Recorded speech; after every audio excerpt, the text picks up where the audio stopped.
and ultimately gave us soybean oil for those F-16s. And the soybean oil did not fly, even if we tried. This was the 1990s. Going from moral equivalent of the founding fathers to Pakistan being the ally to suddenly Pakistan is the isolated ex-ally and now sanctioned country, and nobody was. 3 years the government held, the government that the Soviets had left, held. In 1993 the president was ousted, in fact killed, and the civil war started in earnest. There was already violence, but civil war started in earnest. Afghanistan basically went to hell in a handbasket. It was a total collapse of any semblance of stability in the country. The Taliban were formed in Kandahar, which is the southern city of Afghanistan, in a small mosque. These were religious devotees, many of them born in Pakistan as Afghan refugees. The refugees that we did not bring into Pakistan but were forced upon us. And we, of course, they are brothers and sisters and we did take care of them, but we did have to deal with that, and these people were born there. A lot of conversation about Pakistan creating. Let me just say this much about the Taliban. At the time, the only thing that the Afghans cared about was stopping open rape on the streets of Afghanistan and making sure that people could wake up and sleep without being murdered. This was the only conversation in that Afghanistan. That's the level of the civil war. So today it's very easy to turn around and say, oh, Pakistan supported the Taliban. Pakistan only supported some semblance of stability in Afghanistan at the time, where there was no option, refugees coming over, and between 1980 and 1996, those 5 million refugees, not their fault, but the border brought in gun trotting, narco trafficking and crime in Pakistan. We had never seen those things before in the way that they came into Pakistan. This was the reality of the 90s that the world very easily forgets. In any case, the Taliban take over most of the country. The rest is history, and we get to 9/11. What happened? Why have I gone through all of this for you? On 9/11 dawned a reality which was then formally acknowledged by the US President George Bush and many other Western leaders. Number one, a mistake was made by abandoning Afghanistan and Pakistan. Why? Because it left a security vacuum that was filled by what was later called Al-Qaeda and many other names, the terrorists or the freedom fighters of yesteryear. How could that happen? Because Afghanistan was in total chaos. It was free for all, everybody and anybody was there, tons of money was flowing into Afghanistan and being used for whatever purposes, but there was a major security vacuum. Second, and please note this point, for the average Afghan, they had been betrayed. They had been used, abused and thrown away. And the sentiment in Pakistan was not much different. Here is a country that suffered so much, fought, 1 million Afghans lost their lives, all these refugees, millions in Pakistan, and Charlie Wilson's War, if anybody has seen the movie or read, it was I think $50 million or $5 million maybe that he'd gone back to ask for from the US President, who said, I've had enough of Afghanistan, thank you very much. The result is exactly what we saw. This betrayal, for those of you who come from the Western countries, this part of the world does not forget betrayal. Keep this in mind. It does not forget how it was treated. And then what was talked about, I lived in the US for about 15 years. Every time in the policy circles, the conversation was, we made a huge mistake by breaking ties with the Pakistani military. We could not understand what was going on on the ground. We had lost touch with the local dynamics of Afghanistan. This is the US speaking and the Western world speaking. And so all of this essentially, as far as the West was concerned, was a non-issue. Abandonment, betrayal, no contact with the ground, intelligence or otherwise.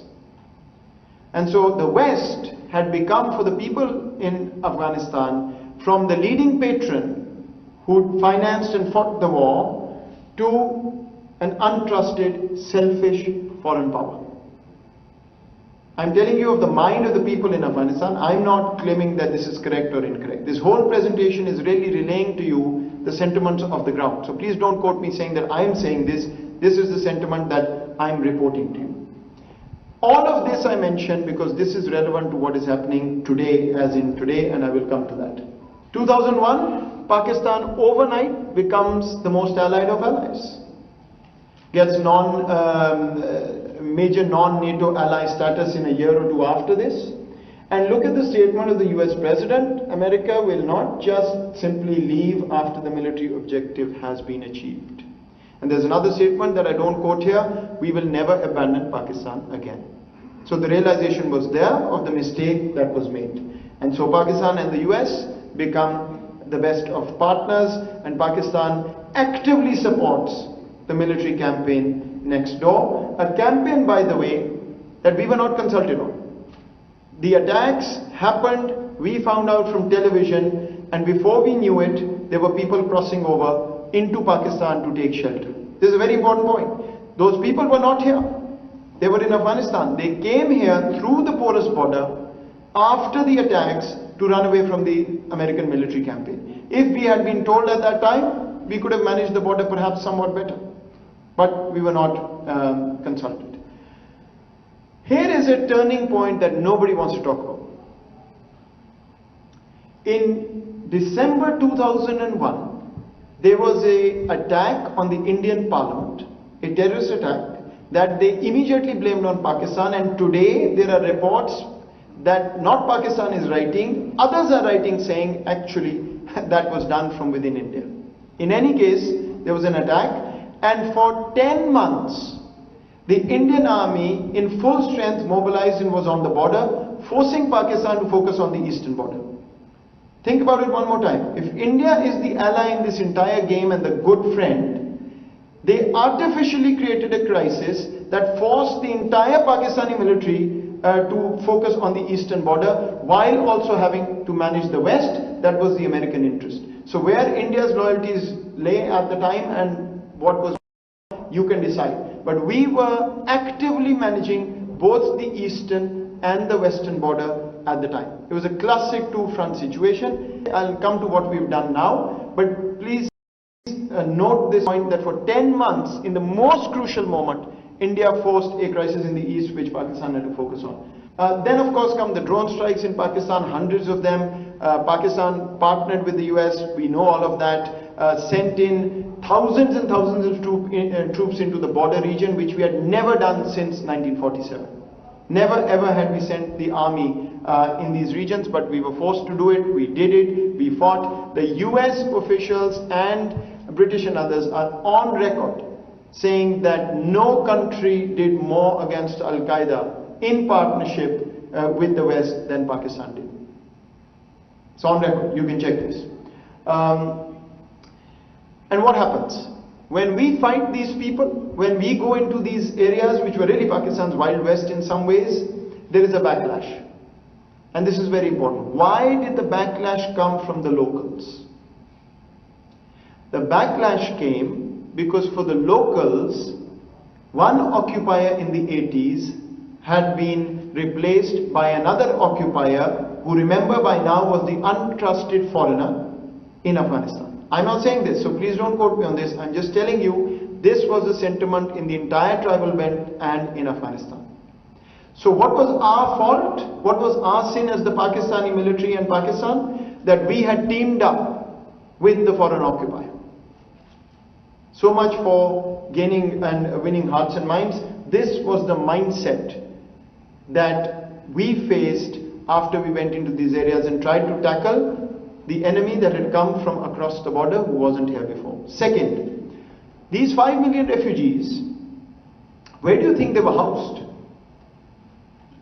There were refugee camps. The Taliban were born and grew up there. Many others during the Mujahideen era had come and gone regularly. So they had personal links, they had cultural links, they were married here, many of them had families. And now suddenly Pakistani state had gone in to take them on. When we kept explaining this to the Western world, they weren't interested. All they were interested in was, are you taking down these people or not? And the reaction came from 2004 onwards, but 2007 to 15, Pakistan faced terrorism every single day. 80,000 plus casualties, and till today, $152 billion lost in the economy. I just leave you with a question on this. Think of any other country that has taken these kind of losses for a war that we had nothing to do with and started next door. If you can think of another country, I'd be happy to know. This war went on and on. Over 1,000 major and minor military operations by the Pakistani military. I again ask you, if you know of anybody who's had 1,000 military operations in their own territory, let me know, I'll be interested.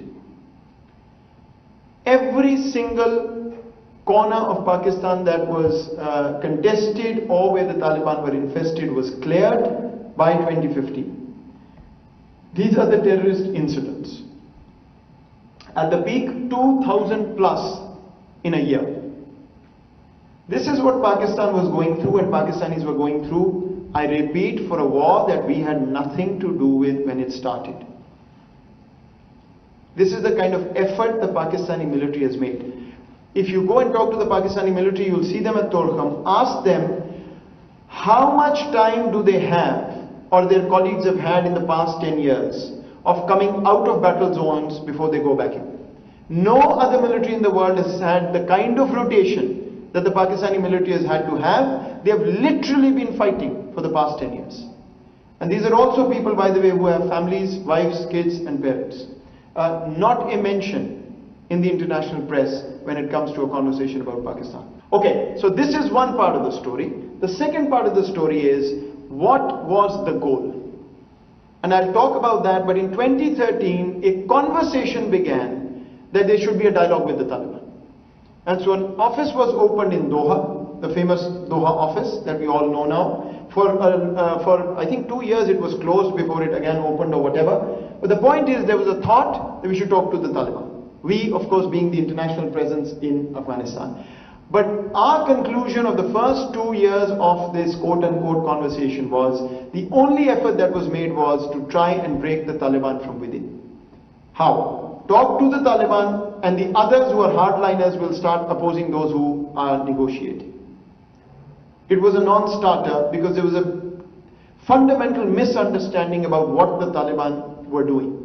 They were essentially fighting an occupier. Keep in mind what I told you earlier, in their mind. I'm not at all saying this. There was a UN resolution under which the international forces came. We completely understand that. I'm just explaining to you what went wrong in terms of understanding what the fighter was thinking about. And then in 2015, Pakistan was asked and asked and asked to try and facilitate a dialogue. And in Burban, which is a hill station an hour or two north from here, we brought together a meeting where the Taliban, some of the Taliban were there, and some of the American representatives and others, I think from the Afghan government, not government, but some of their reps were there. This is a very important data point, because Pakistan had bent over backwards to do whatever it could to use its leverage to bring, and I'll talk about leverage later, bring these people to the table. And please go and look at the press the day after.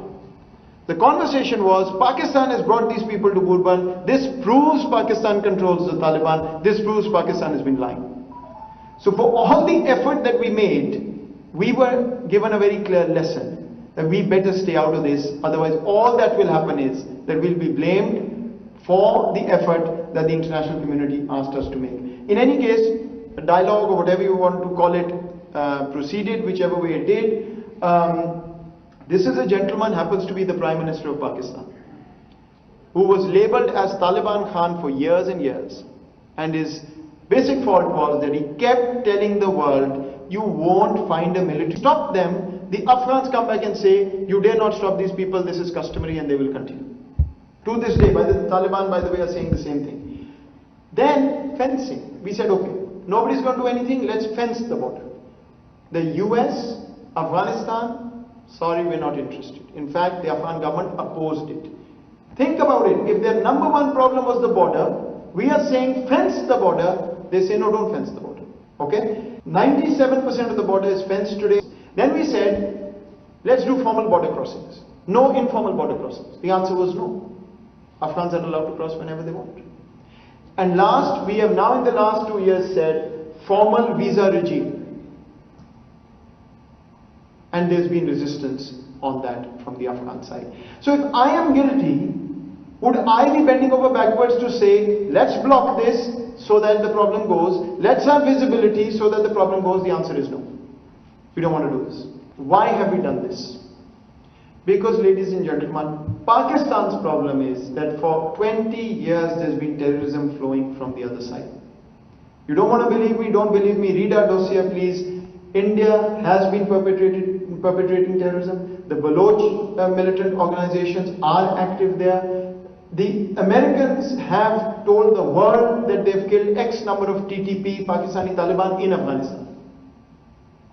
That's why we are manning this. But if it was the problem of Afghanistan, they should have been more eager than us. It was the polar opposite. So think about whose sincerity you want to question. So when we are now being told take more refugees, please think about how we will know whether it's ISIS coming, TTP coming, or a real refugee coming.